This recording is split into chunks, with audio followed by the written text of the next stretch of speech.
Good evening. I'd like to welcome you all here tonight.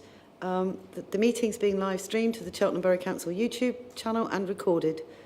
If you make a representation to the meeting, you're consenting to the use of those sound recordings for broadcasting and training purposes. I have apologies from Councillor Collins for tonight's meeting. Otherwise, we're all present and correct. Are there any declarations of interest? Councillor Horwood.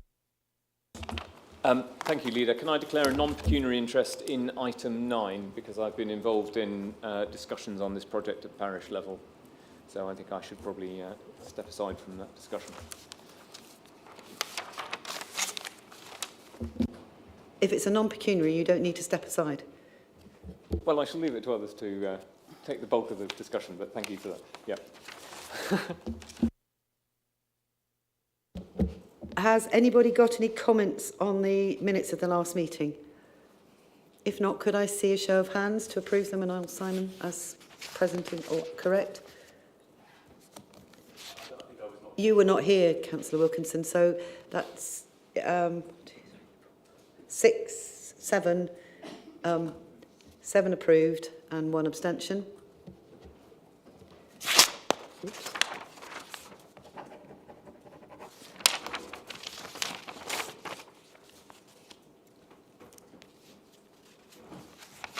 That leads us on to, we don't have any public questions, but we do have a member question.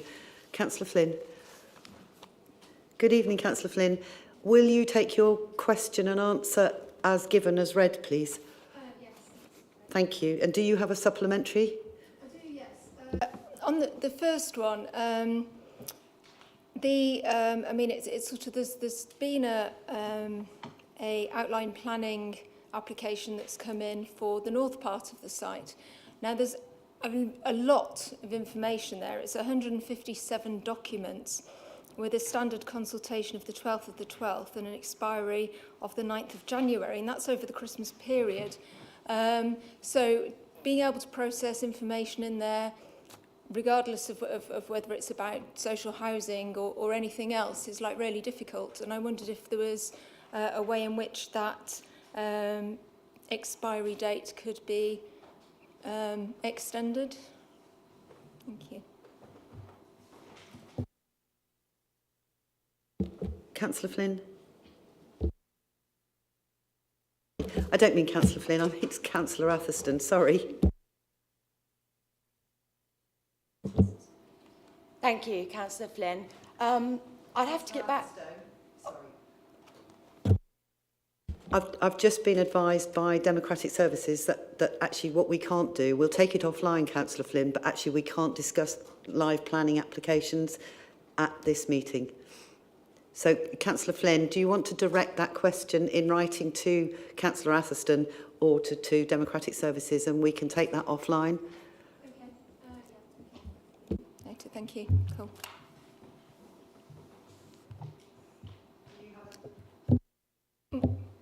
Yes, I have a supplementary to the second question. Thank you for the answer. The Hester's Way Forum has met over 40 times in the last 12 months and put a lot of energy and time into the neighbourhood plan. On the 23rd of November, the forum contacted the council, realising that the designation was going to run out, and an application was submitted on the 2nd of December. We had notification on the 14th of December that the application would need Cabinet approval. Now, from what I understand, the period in which it has to be decided is 13 weeks from submission, and that includes a 6-week period for public consultation. That means that the next cabinet, the last cabinet meeting that it could go to is the 14th of February. As there needs to be 6 weeks consultation, working back from that, and with the Christmas period, we're getting very close. So I just wanted to make sure that that this would be going out for public consultation imminently. Thank you. Well, I'd like to thank Councillor Flynn for her question. It might have been helpful to put some of those dates in the original question because I don't obviously have the answers immediately to hand. But I mean, I want to be very clear. We completely recognise the amount of time and effort that goes into the forum. The draft neighbourhood plan is very impressive. And this council absolutely supports the principle of neighbourhood planning. And so, as the initial answer pointed out, we do absolutely everything required of us to support neighbourhood planning. She raises an interesting point about the designation. I mean, obviously, it might have been wise to have notified the council a little bit earlier than a couple of weeks before the expiry of the deadline, that expiry of the designation of the neighbourhood forum was imminent. And I'm sure officers will make sterling efforts to do that as fast as it is practical to do it. Whether or not that means there will be, I mean, there obviously is now a gap because the designation has expired. So I'm sure officers will endeavour to make sure that gap is as narrow as possible. But I mean, there is obviously going to be that gap. But I'm not anticipating any particular difficulty. We can't obviously prejudge the process, but I wouldn't anticipate any particular difficulty in redesignating the neighbourhood forum. But we will have to follow the proper process and go through the correct process that's determined by statute. Thank you. Sorry. Thank you, Councillor Flynn. We have no items referred from Council, by the Council, or overview and scrutiny, or any other committee to us. So that leads us on to section 5, which is the reports from Cabinet members and or officers. In our case, it's all members. And the first agenda item is the housing revenue account, which is Councillor Jeffries. Thank you, Leader. Colleagues, the cost of living crisis and the financial turbulence has also had a major impact on our housing revenue account. You can imagine the cost of inflation, increased interest costs, energy costs, additional compliance costs. The overall expenditure has risen by over £2.5 million for next year, projected, sorry. Now, whilst the budget proposals is for rents to increase, this has been capped at 7% currently. The effect will result in the budget operating surplus falling from over £1 million to just £70,000 in 23-24. Now, all of these pressures, especially inflation, have had a bleak outlook for our 30-year projections for our housing revenue account. This does leave us with a bit of reduced capacity over that period, but it needs to be carefully managed. Now, whilst this scale and pace of our investments needs to be managed appropriately, the 2023-24 budget proposals in this report demonstrate the Council's commitment to our ambitious plans for delivering new homes, improving the quality of existing homes and protecting services for our residents and our communities. It's quite clear in the report. I think you'll be able to read. The interim budget proposals for 2023-24 for the housing revenue account, including the focus on supporting our residents through the cost of living crisis, obviously investing in their homes, delivering more net zero homes.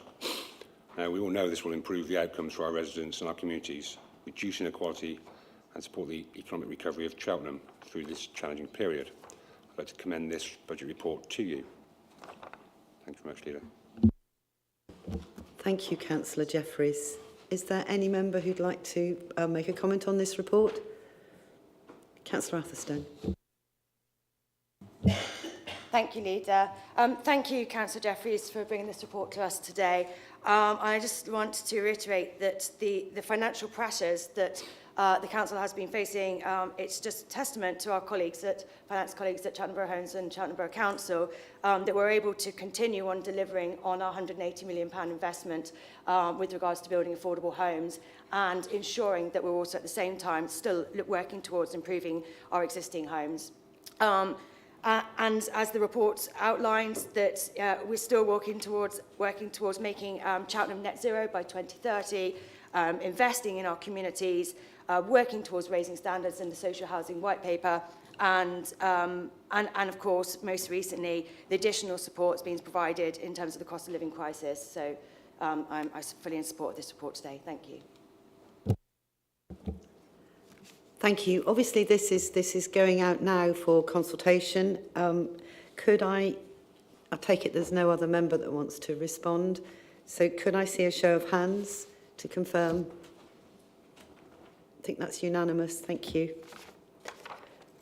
That leads us on to agenda item 6, which is the General Fund Revenue and Capital, which is Councillor Jeffreys.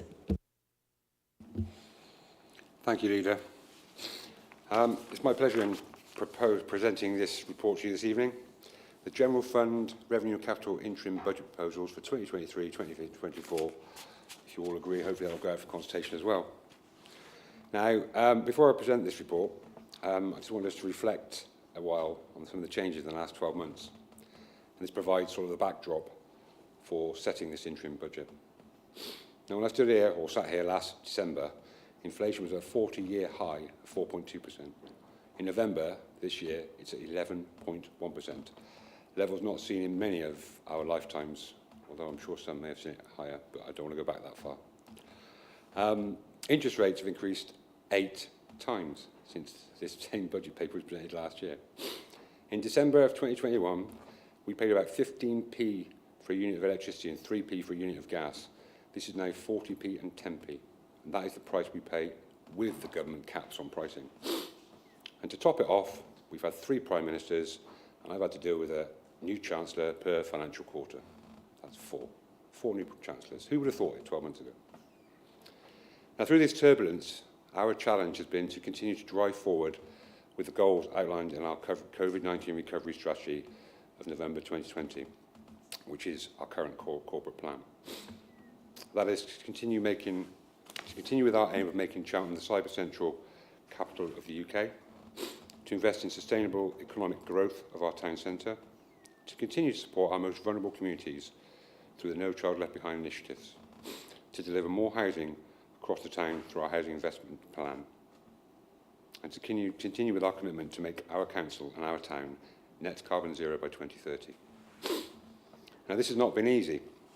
With the latest budget monitoring report for 2022-2023, which I brought here and talked to you guys about, reporting a £2.39 million overspend against what was a reasonable and prudent budget this time last year, we're placing reliance on our general balances to balance the budget this year. However, these balances are finite, and this is not a longer-term strategy we can rely on. The local government provincial financial settlement, which sets out our levels of government funding for consultation, was released yesterday. This includes only a 3% increase in our core grant funding against inflation of 11.1%. And this gives certainty of this funding for 1 year only.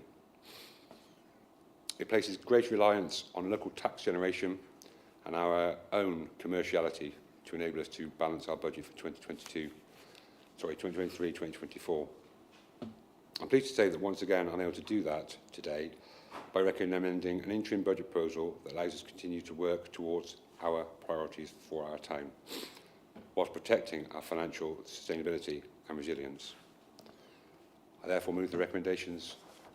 Commend the report to you, Leader. Thank you. Thank you, Councillor Jeffreys. Any member? Councillor Lewis. I mean, first and foremost, I would really like to point out just how incredible this budget is. It's like against all odds. The chancellors haven't lasted as long as Pete has. He is a really impressive figure in terms of financial management in this country. And I think it's so important to look at this budget in what is such a horrendously difficult time for local authorities across the country and to say, you know what, we're in a pretty good place. It's not where we'd like to be, but there is not a council in the country that's where they'd like to be. What we have, however, managed to do, I think, here is to ensure that the things that people in Cheltenham need, we can pay for. It's been a hell of a road to get to that point, but things like the climate budget and our investment in tackling climate change, our housing strategy, these things that, you know, the government will not pay for and frankly would never pay for. We have to find that money for ourselves, for the people of Cheltenham here. And I think it's incredibly impressive for Pete and the whole finance team to have pulled something like this off. I did look at it and think, wow, I couldn't have done it. It's a really, really impressive budget in a climate where I couldn't have believed we'd be in what is a difficult position, but far better than many would have expected. So thank you, Pete, and thanks to the whole finance team for this. Thank you, Councillor Lewis. Councillor Clucas.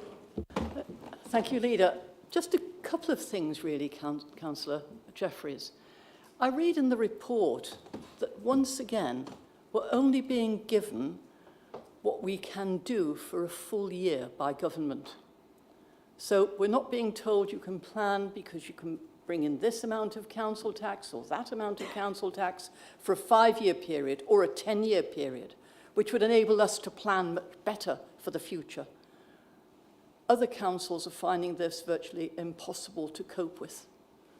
And I know one council particularly well, where they're going to be cutting almost £100 million from their budget this year. That's not happening here. And in fact, one of the things that I find, as you've said, Councillor Lewis, really cheering about what Cheltenham has done is actually the fact that we can still invest. We can still create real opportunity, real chances, particularly for our least advantaged young people and children and families. And what a great thing it is to be able to do that.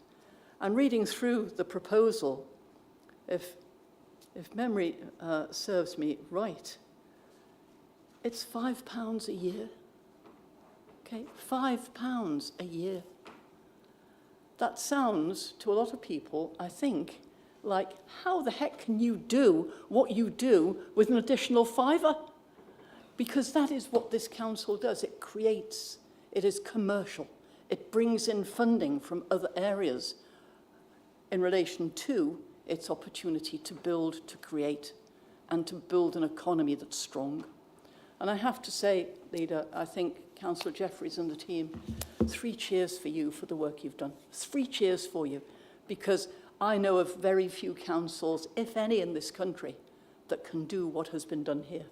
And I think that people here should really take a bow for the work they've done, the opportunity they've created, and the fact that they are not pulling cash from people's pockets to do it, because that's a terrific thing to be able to say. So thank you, Councillor Jeffreys and the team. Well done, you. I can't see any other member indicating. So do you want to come back, Councillor Jeffreys? Thank you for your warm words, colleagues. It would be remiss of me not to put on record my thanks for the finance team. It's a small team, but it's been one that's been extremely busy this year. I think the salient point amongst there, apart from all the wonderful things we're doing, is the lack of uncertainty from government. That's been on the political front, as I've mentioned, but yeah, not having a 2, 3, 4-year settlement period, so it gives us some sort of certainty, is always, I think, and has been for some time, the bane of many 151 officers' waking thoughts. It does put additional challenges in place. But yes, putting this out for consultation now is something I'm really proud of, and thank the team wholeheartedly. Thank you. I think there's a little tongue-in-cheek here. I remember being at the LGA conference in July this year when Michael Gove was the then relevant cabinet member, member of Parliament, who promised us at the time, he stood up on the stage and promised us, we will give you 2 years. 2-year budget, absolutely, you'll get a 2-year budget. What are we, 6 months later? Sort of par for the course, really, isn't it? If I could see a show of hands to approve this budget to go out to consultation, please. That's unanimous. Thank you very much. That leads us to agenda item 7, and that's the infrastructure funding statement, report of Councillor Horwood.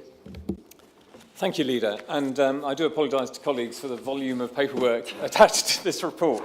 But it's important, it's something we're obliged to do as a council, which is to report on the money we raise, the money we allocate and the money we spend, or that is even raised, allocated and spent within our borough from the new community infrastructure levy, which is the developer's contribution system that has now been in place here for a couple of years. And this is the second such infrastructure funding statement that we've presented.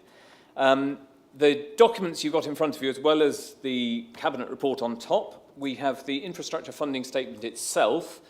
This basically sets out, according to the thorough but not very user-friendly format determined by Parliament, I blame the MPs, which basically details exactly how much we've raised, how much we've allocated, where it's been allocated to, where it's been spent, and so on.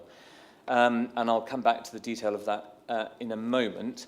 Also attached to that is the infrastructure list. This is not set in stone, but it is the list of infrastructure projects on which we can spend this money, just to show that we have a credible list of infrastructure spending agreed. And then thirdly, there is the Community Infrastructure Levy rate summary. In our case, this is agreed across the 3 Joint Core Strategy Councils of Gloucester, Tewkesbury and Cheltenham. It has to go through a significant process of evidence provision and agreement, and so it can't be tweaked very easily, but as ever, we have to publish it and be very transparent about exactly what we are charging in community infrastructure levy for various different kinds of development. There's also a little freebie on page 43 of your papers, which is a very helpful summary by the officers of exactly where all the monies are going and coming from. And actually, ultimately, if we can, we will translate that into an infographic for the website so that there is a much more user-friendly explanation of the flows of money. And actually, just while I'm mentioning officers, I should single out for praise, really, Tracy Birkinshaw, Liam Jones and Paul Hardman on the officer team, who've done an enormous amount of work to get all these documents ready, and it is a nightmare of kind of combination of maths homework and legalese, and they've done a fantastic job in bringing it to us. Just to give you the broad financial headlines, if I can find them, which now I can't, of course. Just bear with me a moment, Leader. Right, the receipts in the reporting year, which is April 2021 to March 2022, were £980,000. SIL expenditure by the Borough Council itself in that time was £9,958, which represents roughly 5% of the receipts to that point, and has been spent on admin, as we are allowed to do under statute, and that's a process we're going to carry on doing going forward. Just over 11,000 has been passed to parish councils. That is, again, something of which we have no particular freedom. That has to happen automatically in the areas that are parished. But we have retained just over £1.2 million, and that is made up of those receipts, less the amount we've spent or passed on to parishes, but also including money we carried forward from the previous year. And that 1.2 million is made up of roughly 49,000 that is, again, allocated to administration going forward, so about 5% of total SIL receipts.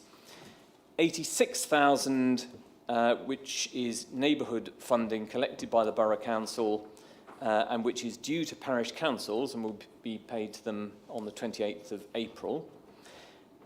77,000, which may be of interest to members, and we are coming back to in the next agenda item, which is neighbourhood funding, but for unparished areas, and roughly half of Cheltenham is unparished. And so that is made up of 48,000, or nearly 49,000 from receipts in the reported year, and 28,000 from the previous year. And that is going to be prioritised for spending by a neighbourhood panel, and we'll come back to that in more detail under the next agenda item, so I won't talk about that more now. For those of you who are very, very good at mental maths, that leaves just a shade over £1 million in what's called strategic infrastructure spending, which is roughly 80% of total SIL receipts, which we are holding to spend on major infrastructure projects to offset and mitigate the impact of development and support our strategic objectives. Now, that money, I mean, £1 million actually in the great scheme of things is not a vast amount of money for big infrastructure projects. And we are in consultation with our partner councils in Tewkesbury and Gloucester as part of the Joint Core Strategy, and indeed with the County Council, with whom we have a strong working relationship on SIL money.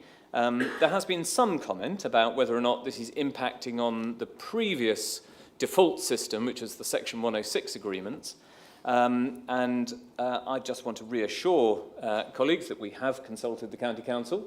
In fact, the list of infrastructure spending that I referred to earlier, the infrastructure list that you'll see in your papers, is actually the County Council's shopping list. And it consists at the moment of roughly 50 or 60 million pounds worth of road projects. Now, I did point out this time last year that that wasn't really what we expected in an infrastructure list for a council that wants to mitigate climate change, that has strong environmental objectives, and which also wants to address issues like education and health as well. And a process has been put in place by the JCS councils to review this infrastructure list going forwards, and that is detailed in your papers. And that will hopefully lead to a list which is slightly better reflective of our priorities than those of the other two JCS councils, and will, for instance, include health and education infrastructure and we hope some transport measures which do not just include roads but may support active travel and transition to a more environmentally friendly mode of transport.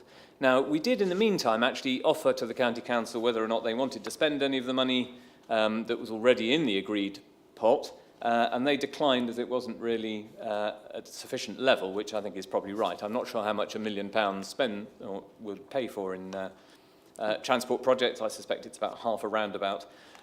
So I think the ongoing conversations with the County Council and with the other JCS councils will continue. We did also highlight last year that we needed proper, transparent governance processes in place for community infrastructure levy and how we spend it. And I'm pleased to say that in June this year, we did adopt those governance processes. So the Neighbourhood panel that will prioritise the neighbourhood funds for unparished areas has now got terms of reference drawn up, and those are what we're considering in the next agenda item. But for that big pot of infrastructure, strategic infrastructure spending, we have also agreed a governance process which will include a memorandum of understanding, which will come to a vote of this council, to just formally agree how much of that we intend to pool through the JCS councils on those big infrastructure lists like the one presented by the County Council. And if we wanted to take a percentage just for Cheltenham, but there are pros and cons to that, which I'm sure we'll explore when it comes to it. But that process, whatever it will be approved by Council. And the final infrastructure list that results from that process will also come to a final vote of this Council. And I hope that will lead to a list that really does reflect the priorities of this Council, certainly in respect of health and education and climate change. Yeah. And I think the officers have put in train a process that will improve that list, and I'm sure that will happen. Just to refer briefly to the administration governance process, there is also a much simpler process, basically determined by the Director and the Cabinet, to just keep an eye on the 5% that is allocated to administration. At the moment, that is also pooled through the JCS councils, but in theory, if that pot grew big enough, we could retain some of that administration to offset our own costs in relation to civil administration, which could, for instance, include the preparation of all these papers. But hopefully that explains the process. I'm happy to answer any questions that colleagues might have. But again, I would commend officers on the amount of work that's gone into this. It is complicated, but it is really important. And hopefully it will lead to outcomes that serve both our communities, but also our borough and indeed the wider area of the three JCS councils, and take us forward in a way that supports development, mitigates its impact on some communities, but also meets our corporate objectives in terms of tackling deprivation and mitigating the effects of climate change. And I commend this report to Council and its recommendations. To Cabinet, sorry.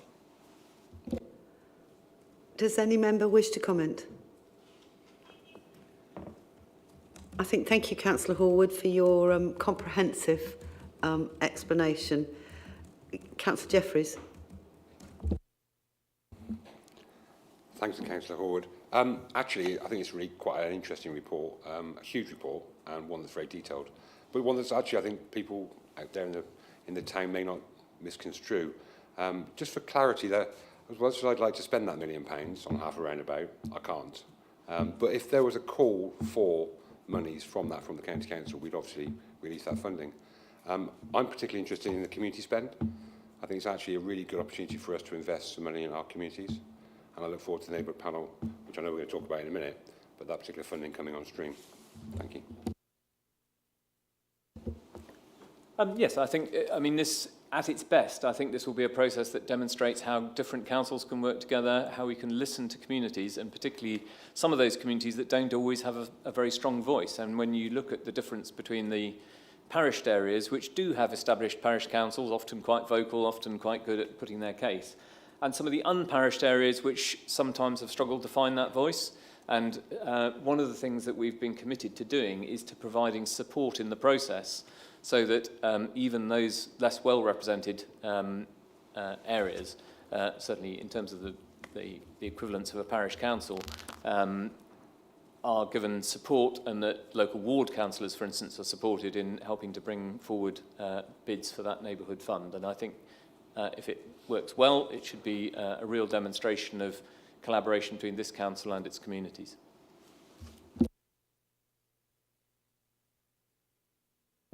Thank you. So could I see a show of hands, please, to confirm? That's a unanimous. Thank you very much.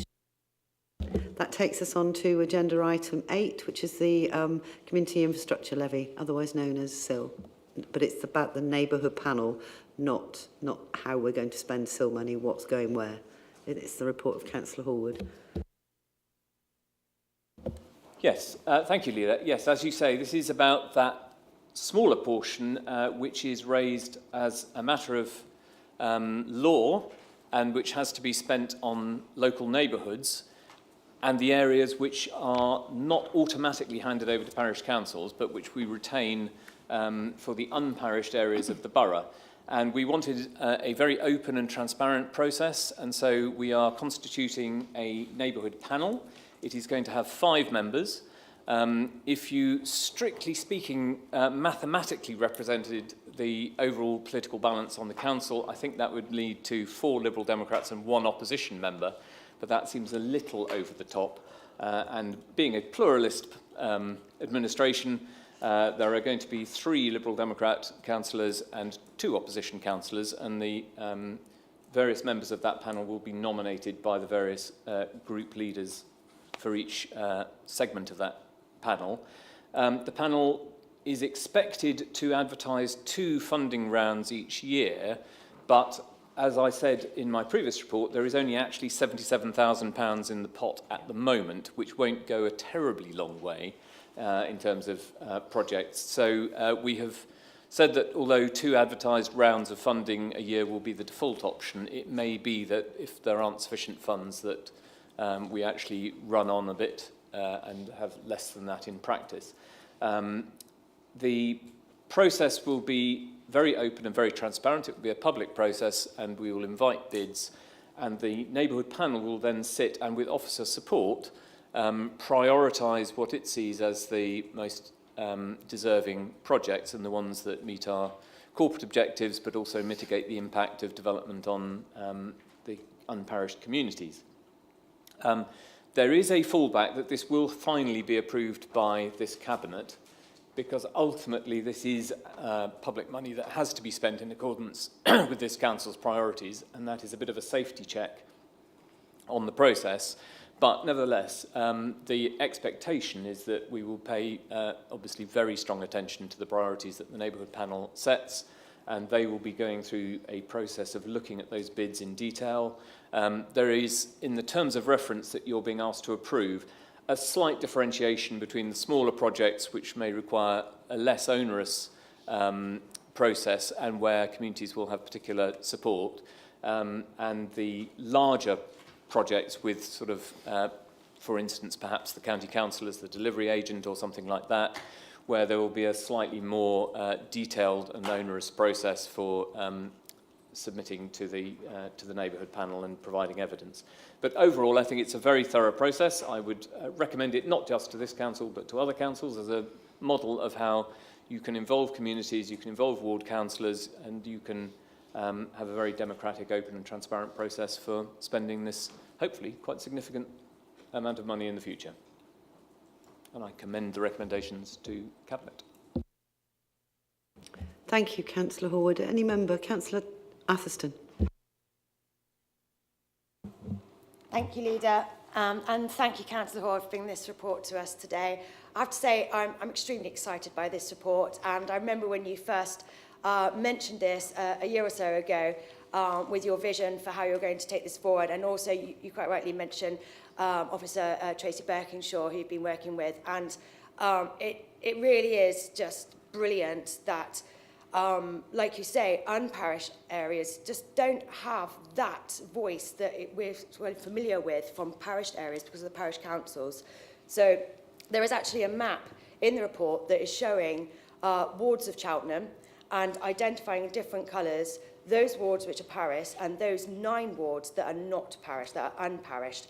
And I've seen similar maps of this nature, and there is a correlation with the sort of, in terms of the non-parish wards, unparished wards from the areas that are more in terms of social deprivation. So I'm really looking forward to this neighbourhood panel being created, and that I think as of spring 2023 that there might be a position where we can start to receive these bids from communities, and for other councillors in all of the unparished wards to actually have an opportunity to speak directly with that panel and to discuss with their residents and the panel all the sort of community enhancing projects, addressing deprivation, addressing health, addressing wellness and well-being and play through infrastructure. So fully supportive, and thank you ever so much. Councillor Clucas. Thank you. Can I just say how pleasing it is to note that within the report it actually says which parished areas actually are only partly parished, because I think it's important that people recognise that within some wards of this town, actually there are some areas that are not parished but are part of an area that is parished, which is a bit confusing, but nevertheless it does happen. The question I wanted to ask Ida is in relation to timescale. Would it be possible, given what the report says, for, let's say, an area that was not parished to put a bid in for funding for more than 1 year? So if there was, I don't know, let's say a capital programme that was going to happen, would that area be in a position to ask for funding over a period of time so that that capital build could go ahead? Or would it be restricted to 1 year only? Well, if I just address the issue Councillor Atherstone raised first, I do notice actually in the papers, and I hate to say this at this stage, but the list of wards that are wholly non-parished and partly non-parished doesn't look exactly right to me, because Park Ward has ended up on the wrong side of that list. So I think we may have to do a slight drafting amendment when the terms of reference are circulated and when these papers are published. So I hope if that's noted now, we can just change that. Park Ward being an entirely unparished ward, as far as I know. But I think Councillor Atherstone makes a very good point that actually many of the wards in the unparished areas are those which have suffered historically the greatest levels of deprivation and inequality. And I think this is a really important process in terms of trying to redress some of that inequality and to have a pot of money that is focused on helping those communities, and that's very important indeed. To answer Councillor Clucas's point, obviously the Neighbourhood panel can't prioritise funds that haven't yet been raised, so there will be some limitations on how far in advance they can commit funds. And I think Cabinet and probably Councillor Jeffreys with his financial hat on would tell us not to do that too far in advance. But I don't see why they shouldn't. We have imagined a process where they could approve funding in principle, even if not all the funding has yet been secured. And that was mainly to enable organisations or local communities to actually try and raise other money, but not get into this constant cycle where you can't raise one bit of money until you've got the first bit, and then you can't get the first bit until you've got the match funding from the others. So to get over that, there's a kind of a process where they could have some degree of agreement in principle, and maybe that could be used also to look at funding over a number of years where the funding is released. But I think really, in a way, I want the Neighbourhood panel itself to look at some of these issues and to look at its own priorities. That's what the Neighbourhood panel is going to be there for, and it will be advised by officers both on the finance side and on the planning and development side. So that would be a very good topic for conversation for the Neighbourhood panel when it is constituted. Thank you. Can't see any other member indicating, so could I see a show of hands, please? Thank you very much. That leads us on to agenda item 9, which is the report of Councillor Jeffreys on the storage unit at Burrows playing field. Thank you, Leader. Talking about working within our communities, I think this is a good example, not necessarily with the Neighbourhood panel per se. Colleagues, following the recent project that Council supported to refurbish the pavilion at Burrows Field, Leckhampton Rovers has been granted a lease for the Burrows Pavilion and a further licence for the use of the playing pitches. Now, a significant amount of work has been carried out by the Council to improve the condition of the pitches and address long-standing issues of flooding, which require ongoing maintenance. Thankfully, Leckhampton Rovers have taken on that responsibility. They've entered into a service agreement with the Council to cover the required elements. Now, the storage unit proposed by this report enables the club to fulfil the obligation of that service agreement, and with Cabinet approval is required, as the procurement for a contractor to undertake the work in a public open space will be undertaken by the Council, but funded by the football club. And once complete, the Council will grant a lease of the unit to Leckhampton Rovers, who will take on responsibility for maintenance and management of the site. I think this is a really good example to date, and this project is how the Council can work with groups and organisations to deliver benefits within our local communities, and I recommend the report to Cabinet. Thank you, Leader. Councillor Doby. Thank you, Councillor Jeffreys. I welcome this latest small step in a multi-year programme of substantially council-led improvements to Burrows playing field, improvements that have been achieved through cooperation between 3 levels of councils and also Leckhampton Rovers FC, as we've heard, and indeed local businesses. To be more specific, in recent years, the BMX track was built, the compacted gravel footpath around the field was installed, both of which came as a result of citizens' initiatives and are now hugely popular, and which I played some part in delivering. And now the sports field itself has been benefited from a massive investment in levelling and drainage. All in all, what's happening here is a great success story for the Leckhampton community. And I think it's a marvellous thing that's going on there now. So thank you to everybody who's been involved in it.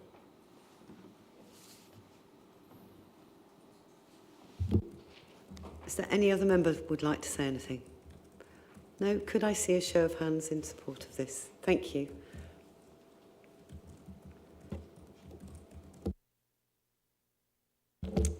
That leads us on to section 7, which is, agenda item 9, which is the Household Recycling Centre, which is Councillor Doby. Thank you, Madam Chairman. The provision of household recycling centres, or HRCs, is a statutory requirement for Gloucestershire County Council, GCC, under the Environment Protection Act 1990. GCC provides 5 HRCs across the county, with the site at Wingmore Farm, located in Bishop's Cleeve, the closest to Cheltenham Borough. While Cheltenham Borough has no statutory requirement to provide an HRC, the Council continues to entirely fund the operation of the HRC at Swindon Road for the sole use of Cheltenham residents. CBC is the only district council in Gloucestershire, and may indeed be alone nationally, in providing a discretionary and high-quality HRC. thereby enhancing the offer for Cheltenham residents who have the choice of using any of the sites provided by GCC, as well as CBC service at Swindon Road. As such, the site at Swindon Road supports the Council's corporate priorities relating to the environment by encouraging residents to recycle and reduce waste. Following the pandemic, much has changed for residents and the Council, including Brexit and the cost of living crisis. Given the reduction in site usage and increasing budget pressures facing the Council, it's now appropriate to review the Household Recycling Centre and its post-pandemic usage, along with the cost of providing the service for the Council and local taxpayers. The results from previous public consultation exercises and site usage data have been used to inform this report, which recommends a reduction in site opening hours to deliver the financial savings required. Proposed changes to the opening hours will reduce energy consumption and therefore energy costs to support the climate emergency and budget pressures at the same time. It is estimated that the changes to opening hours will reduce net operating costs by approximately £35,000 per year. Exploring the introduction of a wider range of recycling opportunities at the recycling centre will support our ambition to reduce the amount of residual waste disposed of at the site and provide opportunities with our partners to promote behaviour change around waste reduction and reuse as well as recycling. Detailed recommendations are published and are in the public domain. I commend them to my colleagues.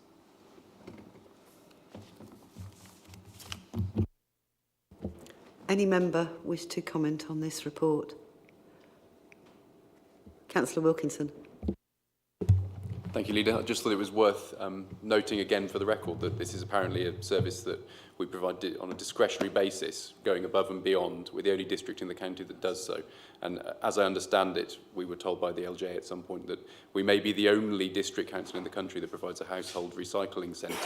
And I think that is worth us noting because, you know, genuinely we go above and beyond in so many areas in this council, but in this specific one, we appear to be the only in the country, which just goes to show what a good job we're doing. And these changes all seem, I would say, sensible in the current circumstances.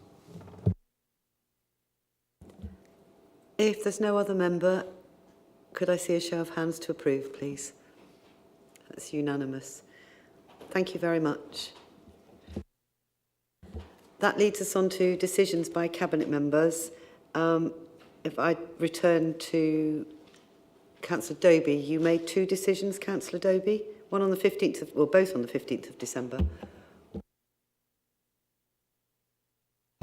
The purchases covered here are part of a strategic vehicle replacement programme, the finances of which have already been pre-approved by my Cabinet colleague for Finance and Assets, Councillor Jeffreys. So I think they're well justified. And the third decision is that of Cabinet member, Customer and Regulatory, Martin. Yes, thank you, Leader. This is the launch of a consultation on a revised graffiti policy for the town, and it is more of a set of tweaks rather than a drastic rewriting, because we already had an existing graffiti policy. And on one level, you'd like to think that graffiti policy is very simple. Graffiti is a menace and it ought to be got rid of as fast as possible. In reality, it can be a little more tricky than that. First of all, the existing policy already was sensitive to the fact that some graffiti is particularly offensive and threatening to people, and that has to be removed as a matter of priority. We also have to be sensitive to the fact that in a town with a massive conservation area and countless listed buildings, we have to be quite careful about exactly how graffiti is sometimes removed from important heritage buildings, and that can be a complication which at times is frustrating, but it's very important. An additional tweak in this proposed policy is that the draft policy is sensitive also to the importance and the value to this town of the Cheltenham Paint Festival and the amazing works of art that are beginning to spread around the town as a result of the Paint Festival. I'm a fantastic fan of this, My personal favourite, I will have to say, and I never thought I'd be able to do this shout out in Cheltenham Borough Council, is the mural in Roman Road inspired by the great French comic artist Jean Giraud, also known as Mebius, who wouldn't be known to many people in Cheltenham, I think, but an absolutely inspiring comic artist. And the fact that we've got a mural that is inspired by him, I think is absolutely fantastic. And the Paint Festival is great, and the graffiti policy makes the clear distinction between unpleasant, unwanted, unwelcome graffiti, which we want to get rid of, and really fine street art, of which Cheltenham is now a fantastic exemplar. So I certainly commend the consultation to colleagues, and I hope that people will look at the policy and contribute and comment on it. Thank you, Leader. Any member? Councillor Clucas. Just to say how pleased I am to hear you say what you said about the Paint Festival. It is terrific. And one of the things I hope we'll build into it this year is actually having some of our asylum seekers and refugees work with some of our local children and young people to design a mural which will actually bring the two communities much closer together and give us something which will be unique. And I agree wholeheartedly with what you said, Martin, about the Paint Festival.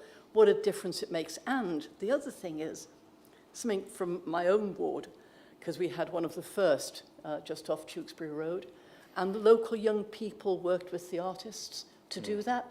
It has not been vandalised in all the time it's been there, because young people helped to do it. It was theirs. It's their statement. And what a great thing that is. So thank you very much for that. I love it, and I hope we can work together on it.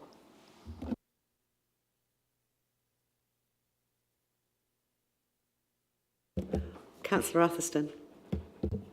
Thank you, Leader. I would just like to second what you said there, Martin, about the Paint Festival, in that as a councillor, and of course lots of councillors across Cheltenham, we are made aware of lots of graffiti spots, and sometimes they are very offensive. So I have noticed that when the Cheltenham Paint Festival has created beautiful artwork on these walls instead, the graffiti is not returning. So it's really uplifting our town, and I think it's really important that this update goes ahead in terms of the graffiti policy, because obviously times change, things change, so that we keep up to date with how we respond to graffiti. So thank you. Thank you all. I think just to make it clear, we have had for a good many years a graffiti policy. This is not something new. This is, you know, a living document that rightly is now going out to consultation because it's been updated. And it has been, although we heard a lot about the Paint Festival, this report is actually not about the Paint Festival, other than the fact that they're included in it. I just wanted to make that clear, that this is consultation on a graffiti policy. Could I see a show of hands to support it, please?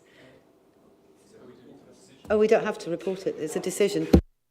You see, Martin, you talked for so long, I thought it was a report. Thank you. Sorry. Thank you, DSU. And what I also realised I did today is I actually skipped out cabinet member briefing. So does anybody have any briefings they wish to brief the rest of cabinet on at today's meeting? If I hop round, Councillor Lewis? No? Councillor Horwood? Councillor Clucas? Yes? No? No. Councillor Doby? Councillor Wilkinson? Thank you. I wanted to congratulate 288 Bar and Wok for hosting their first community lunch today. Everyone paid what they could afford to pay, up to £5, and it was a really wonderful atmosphere and a diverse section of our local community, and it was a heartwarming thing to do at Christmas. I look forward to attending more there because I understand it's going to be a regular thing now, which will help a lot of people avoid isolation in these difficult times and also help with the cost of living crisis. Councillor Jeffreys? Councillor Atherstone?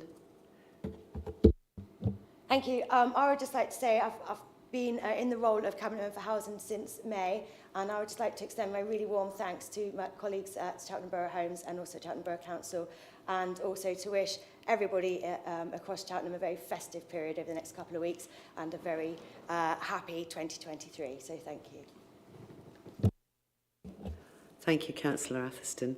So that takes us through to any other items which requires an urgent decision. I don't have any, and therefore that leads us on to the Local Government Act exempt business. Can I ask Cabinet for a show of hands that they can take the fact that we need to go into an exempt session as read? If I could see a show of hands. Thank you. That is to just confirm the minutes of the previous meeting. I realise that we've stopped streaming, haven't we? If I could see a show of hands for the approval of